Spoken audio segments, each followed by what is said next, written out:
All right, here we go. Brand new Flyers Daily for the 11th of October, 2024. Flyers Daily, as always, presented by Ticketmaster. Make more memories live.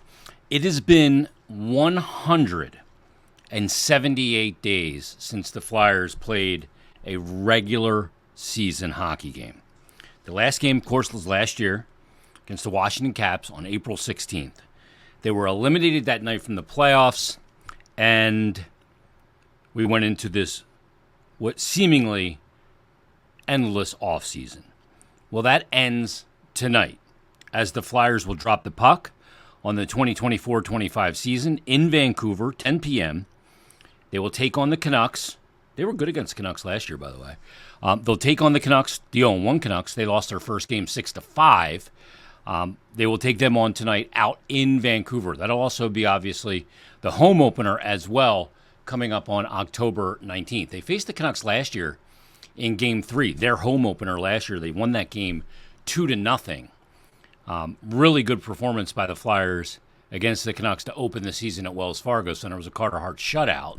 And then the Flyers also took on Vancouver later in the season in Vancouver on the 28th of December. They were starting out that post-Christmas West Coast trip, the Disney on Ice trip. They got a 4-1 win in Vancouver on that occasion.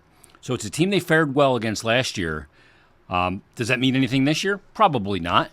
But the Flyers have an opportunity to drop the puck on this season and get a win on the road against a good Western Conference team. I think the Canucks can do some damage in the West this year, provided at some point they get back Thatcher Demko. He will not be in the lineup tonight. Not even sure how long he's out for. I checked in with our good buddy Kevin Woodley from In Goal Magazine. He also lives in Vancouver and covers the Canucks, and he wasn't sure when Thatcher Demko would be coming back. So it's Artur Silovs in net for the Canucks. Presumably tonight he played the first game as well. And the Canucks have some weapons, whether it's Brock Besser, JT Miller, Quinn Hughes, the captain on the blue line, Connor Garland, obviously Elias Pettersson. They've got some pieces, and they're a team looking to take another big step this year. Last year, Rick Tocchet led that team to the playoffs, did a real nice job. I think he was a Jack Adams finalist, as a matter of fact. But ultimately didn't have a huge run in the playoffs. We'll see if they do that this year. But the Flyers will drop the puck tonight on Game 1 of their season out in Vancouver. It looks like the lines for the game tonight will probably be Couturier centering Konechny and Mishkov. That second line will be Frost, Tippett, and Forster. Then the third line, we'll see Jetlachenko centering Joel Farabee, who I predicted will score 30 goals this year, and Bobby Brink. And then the fourth line will be centered by Ryan Poehling, along with Scott Lawton and Garnet Hathaway. Looks like Noah Cates will be a healthy scratch, along with Nick Delarier. The D pair's a little up in the air here because we don't know about the status of Nick Seeler at the time of recording. If Seeler can play, it'll be York and Sanheim, Seeler and Drysdale, and then Ristolainen and Zamula with Sam Ersson in net. If Seeler can't go, Eric Johnson will come into the lineup, and we'll see how they adjust the pairs with that situation. Maybe he just moves into the second pairing with Jamie Drysdale and plays the left side as a right shot. We'll see how that plays out.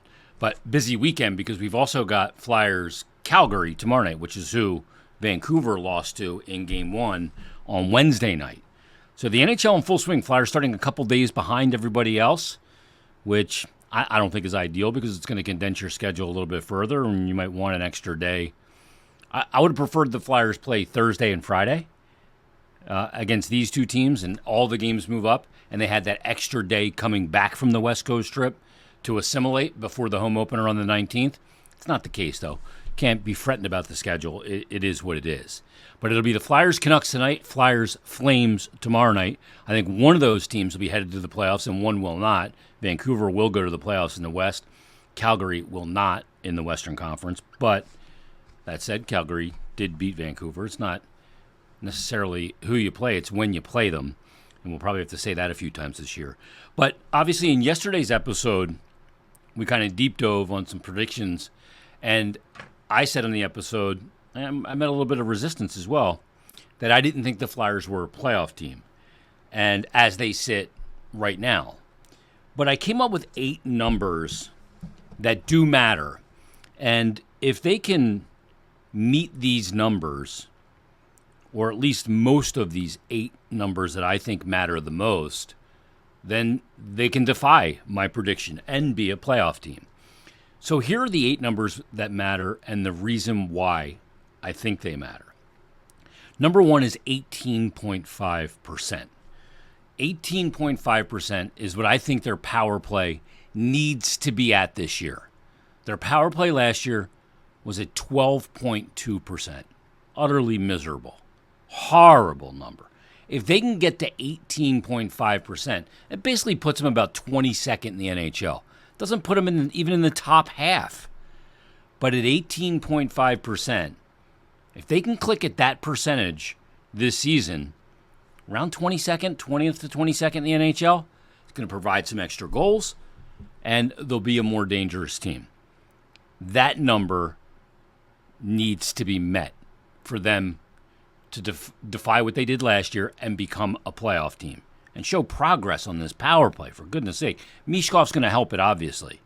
There's other elements. Maybe Jamie Drysdale helps it, a healthy Jamie Drysdale, who's had a chance to get the coaching for the power play right out of the gate. For example, last year, the Winnipeg Jets had the 22nd ranked power play in the NHL. The Vegas Golden Knights clicked at 20.2%. They were a playoff team. Not many teams below 22 made the playoffs. Matter of fact, none of them did. So that's kind of the line of demarcation for me. It's got to click at 18.5% or better. All right, the second number that matters is plus 20. Now, I think this number is really important. There's a couple of teams that defied this number last year, but it's rare that this happens. This is goal differential. If you want to go to the playoffs, you need to be plus in goal differential. Massively important. Every team that made the playoffs, with the exception of 2, were plus 20 or more in goal differential last year. The 2 teams that weren't were both Metropolitan Division teams. That was the Islanders, who were minus 17, and the Capitals, who were at a staggering minus 37. Yet they made the playoffs. But that was a weird year. We know that those teams got into the playoffs at point totals well below what teams normally get in. I don't think it'll be that way 2 years in a row. When you look at the teams in the Atlantic Division, the goal differential of the teams that got into the playoffs, Florida, plus 68, huge number. Bruins, plus 43. Toronto Maple Leafs, plus 40. The Tampa Bay Lightning, plus 23. The Rangers were plus 53. Carolina, plus 63. Then, as I mentioned, the Islanders and the Capitals were minus 17 and minus 37. In the Western Conference, Dallas was plus 64. Winnipeg, plus 60. The Colorado Avalanche, plus 50. And the Nashville Predators got in at plus 21. Vancouver last year, plus 56. Edmonton, plus 57. The Kings, plus 41. And Vegas got in at plus 22. Plus 20 or better is the number that matters in goal differential this season. Going to have to keep the puck out of their net. Just going to have to. Which lends to the next one. 83%. What is that in reference to? That's in reference to the penalty kill. Last year, Flyers penalty kill, fantastic. 4th in the NHL, clicked at 83.4%. A bunch of shorthanded goals led the NHL. They got to keep that going. That's got to be something that does travel from season to season. It's got to be 83% or better. They got to be in the top 5. If the power play is only going to click at 18.5%, which is a huge improvement, but around 20 to 22nd in the league, penalty kill's still got to be way up there in the top 5. So 83%, that's got to remain on the penalty kill. And obviously, you hope for those offensive opportunities from guys like Scott Lawton on the penalty kill, Travis Konechny. If Jet Lachenko does some PK, his speed can get up the ice. Those things will be very important. Next number that matters. This is number 4. 4 straight has to be, maybe 5 straight, their longest losing streak of the season. You cannot have an 8-9 game losing streak, I think, in today's NHL. And as tight as things are, and survive it if you're the Flyers. Now, we know how well the first 2/3 of the season went last year and why the Flyers were in the position they were in. The first time they lost 4 straight games was in late December into the new year. They won that game against Vancouver on that road trip. Then they lost in OT to Seattle. They lost to Calgary. They lost to Edmonton. And then they came home and they lost in a shootout to Columbus. So even though they lost 4 straight games there, they still got 2 points because of the overtime loss and the shootout loss. The first time they lost 4 games or more, 5 games, without obtaining any points was the Colorado game, which was Carter Hart's last game. And that was on the 20th of January. And that went straight through to the Boston game on the 27th. They lost 5 straight games, 7-4, 5-3, 6-3, 3-0, 6-2. Then they kind of righted the ship. They didn't lose 4 straight again until the end, when they lost 1, 2, 3, 4, 5, 6, 7, 8 straight games and 9 of their last 11. Can't lose more than 5 straight games this season. They won't have the margin to do what Edmonton did when they really struggled and lost like 8, 9 straight games, got Jay Woodcroft fired, and go on and make it up. Flyers aren't built like that. So they got to avoid a 5-game skid, or they can't go more than a 5-game skid this season. That's a really important number. I mean, you don't want 1 loss to turn into 2, 2 turn into 3, and then so on and so forth.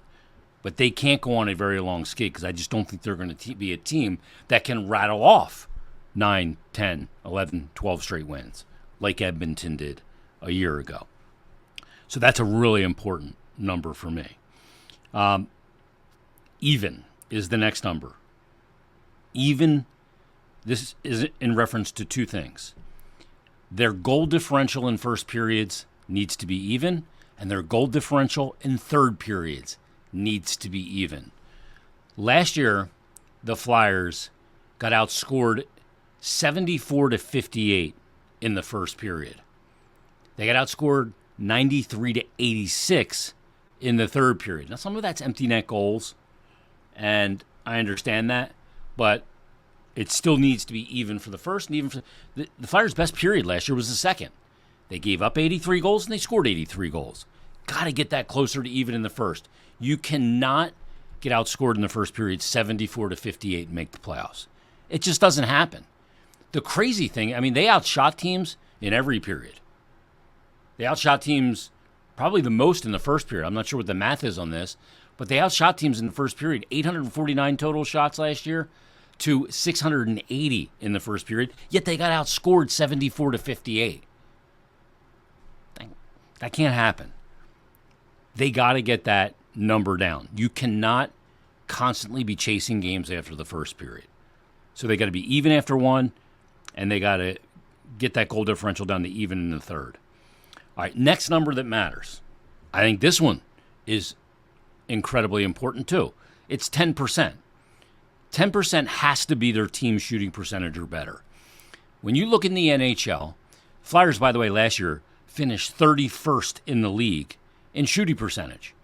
Team shooting percentage at 8.5%. The only team that had a lower team shooting percentage than the Flyers was the Chicago Blackhawks at 8.3. You look at the teams that make the playoffs. The first team that made the playoffs last year was the Los Angeles Kings at 20. It looks like they were about 22nd in the NHL at 9.7%. Calgary didn't make it at 9.8. The Islanders had a shooting percentage of 9.9. So did the Caps. The Nashville Predators, 10.1. The Carolina Hurricanes, 10.1. Vegas Golden Knights, 10.3. Winnipeg, 10.5. Then you look at the teams like Vancouver, who had 12. So did Tampa. Detroit. Dallas had 11.4 shooting percent. Got to get it north of 10%. 8.5 not going to cut it. Flyers outshoot teams like by a ton. I don't give a rat's ass about shots and shot totals. I don't even care about shot totals against. It's not about quantity. It's about quality. Flyers got to find a way to get more quality shots on goal to generate more goals. not quantity. Some people get mixed up. Oh, you got to get a lot of shots. No, you don't. You got to get quality shots. I think Mishkov will help that too, not just because of the shooting, but for the attention that he garners and how he sets guys up for quality scoring opportunities. All right, next number that matters is 3.00. Flyers cannot average in the goals allowed per games played more than 3 goals per game on the year. Last year, the Flyers, they actually weren't bad in this category. 3.15 goals allowed per games played. It was 15th in the NHL. But if they're going to take a step forward, they got to keep the puck out of their net a little bit more. This is a big question mark for me. Are they going to be a team that's even more that gets out in transition? Because if you play fast and high transition offense, you incur risk of giving up odd man rushes against. If the transition attempt gets thwarted, if you're playing aggressive offensively and the other team gets you to turn it over, they're going the other way, and they may have an odd man rush against.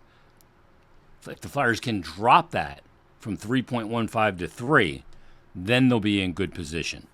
Then they'll be a team that is not only probably scoring more, but also, based on my other numbers, 10% shooting percentage, improved power play, all those things, then they're also a team giving up less than last year. That can get them into the playoffs. Just those two numbers alone can almost get them there. So 3 goals allowed per game. And then the last number is 42. And this might even need to be 44 or 45. But this is the number of wins they need in overtime or regulation and overtime wins. Last year, the Flyers had 38 regulation and overtime wins. The teams that made the playoffs, Capitals had 40. The Islanders had 39. But again, they were anomalies last year. Nashville, the 4th-ranked team in the Central Division, 47 regulation wins. The Los Angeles Kings got in last year with 44 regulation wins. Vegas got in with 45. Tampa Bay Lightning got in with 45. Boston with 47. Probably need, I'll change the number to 43. That'll be the minimum. Need 40 regulation and overtime wins. Flyers were better in overtime and shootouts last year than they were. They were above 500. They won 6 games. They lost 5. But you need those regulation and overtime wins. First of all, it's a tiebreaker, and it keeps points away, especially when you're playing the teams you're battling in your division and your conference. So 43 regulation and overtime wins. So here's the 8 numbers that matter. 18.5% or better for the power play. Plus 20 or better in goal differential. They can't have a losing skid of 5 or more games. Can't have it. 83% or better on the PK. They got to get their goal differential in the first and third period down to even. Can't be negative in those two. 10% or better for team shooting percentage. It was 8.5 last year. 3.00 goals allowed per games played. 3.15 last season. And 43 regulation and overtime combined wins next season. If they can do those things, then they probably are a playoff team. Are they that far off of those numbers? In some cases, yes. Like the power play. The goal differential, yes. The Flyers' goal differential last season, it ended up, there were some lopsided games at the end, but they ended up being minus 26. So I'm asking them to change plus 46 and go the other way. Not impossible, but they've got to be better to do it. So those are the 8 numbers that matter. What matters also is tonight and tomorrow night. Flyers in Vancouver tonight, Flyers in Calgary tomorrow night. We'll break it all down with Bill Meltzer. Everybody, the regular season is here. Enjoy the hockey tonight, and we'll talk to you Monday on a brand new Flyers Daily.